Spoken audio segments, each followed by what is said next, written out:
چھونا ہوتا۔ بسم اللہ الرحمن الرحیم، السلام علیکم ورحمۃ اللہ وبرکاتہ۔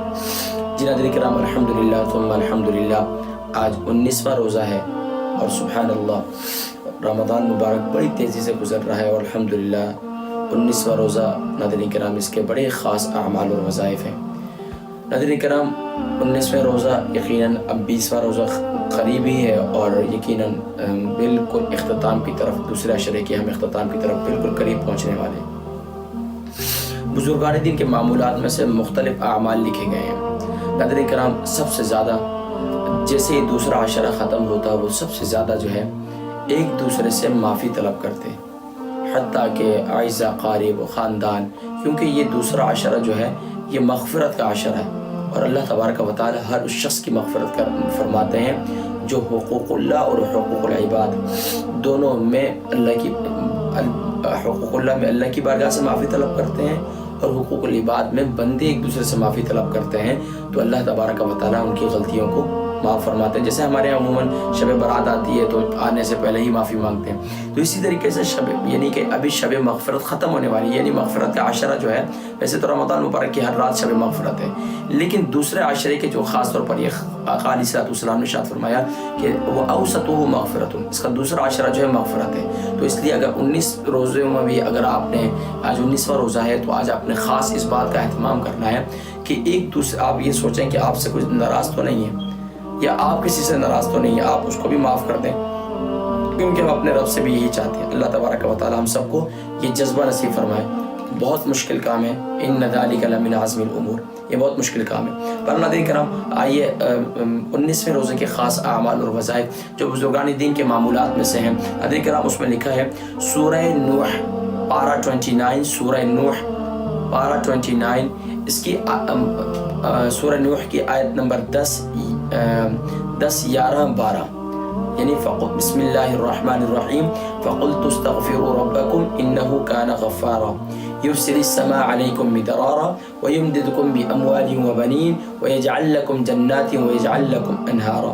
تو گویا کہ 10، 11 اور 12 اول آخر درود شریف کے ساتھ یہ بعد نماز فجر 10، 11، 12 آپ نے انہی آیہ مبارکہ کو آپ نے 11 بار پڑھنا ہے، اور اللہ کی بارگاہ میں دعا کرنی ہے۔ یقین جانیے کہ جو لوگ بے اولاد ہیں اللہ کریم ان کو اولاد کی نعمت نصیب فرمائیں گے، جو لوگ سچی توبہ اپنے گناہوں سے کریں گے اللہ رب العالمین ان کو پورے سال رزق میں فراوانی نصیب فرمائیں گے، اور جو لوگ صحیح معنوں میں توبہ استغفار کریں گے اللہ تبارک و تعالی کبھی بھی ان کے گھر میں رزق کی تنگی نہیں آنے دیں گے۔ تو انشاءاللہ آپ نے بعد نماز فجر جو ہے 11 بار یہ آپ نے سورہ نوح آیت نمبر 10، 11، 12 آپ نے یہ آیہ مبارکہ کا ورد کرنا ہے، اور اللہ کی بارگاہ میں سجدے میں جا کر دعا کرنی ہے۔ اور اسی طریقے سے ناظرین کرام بعد نماز ظہر جو ہے آپ نے یہ عمل کرنا ہے، اور وہ کیا ہے؟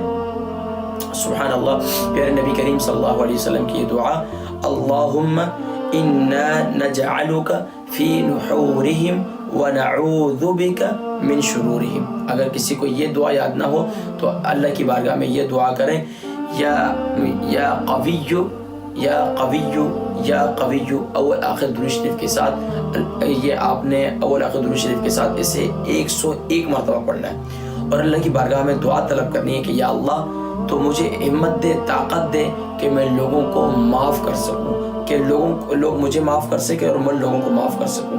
تو انشاءاللہ یا قوی زور کی نماز کے بعد 101 مرتبہ پڑھنا ہے آپ نے، اور اول آخر درود شریف لیکن لازمی ہے۔ اب بعد نماز عصر جو ہے ناظرین کرام آپ نے خاص طور پر یہ سورہ شورا آیت نمبر 1، سورہ شورا یہ 25 سپارے کے اندر موجود ہے، سورہ شورا آیت نمبر 1، بسم اللہ الرحمن الرحیم حامیم عین سین قاف كذلك يوحي إليك وإلى الذين من قبلك الله العزيز الحكيم۔ اول آخر درود شریف کے ساتھ سورہ شورا کی آیت نمبر یہ جو 1 ہے آپ نے اسے بعد نماز عصر آپ نے اسے 21 بار پڑھنا ہے، اور اللہ کی بارگاہ میں دعا کرنی ہے۔ یہ جو ظہر کے بعد کا عمل ہے اور عصر کے بعد کا عمل ہے، اللہ تبارک و تعالیٰ اس کی برکت سے دشمن کے شر سے اور ہر حاسد کے شر سے اللہ کریم محفوظ فرمائیں گے۔ کون کون سے؟ اور اس کے بارے میں سورہ شورى کی آیت نمبر 1 کے بارے میں امام غزالی فرماتے ہیں کہ یہ آیہ مبارکہ آپ دشمنوں کے شر سے بچنے کے لیے بڑی بہترین ہے. اور سب سے بڑا دشمن کون ہے؟ شیطان ہے، جو ہمیں مغفرت سے روکتا ہے، ہمارے مغفرت والے اعمال سے روکتا ہے. تو یہ خاص طور پر آپ نے اس بات کا اہتمام کرنا.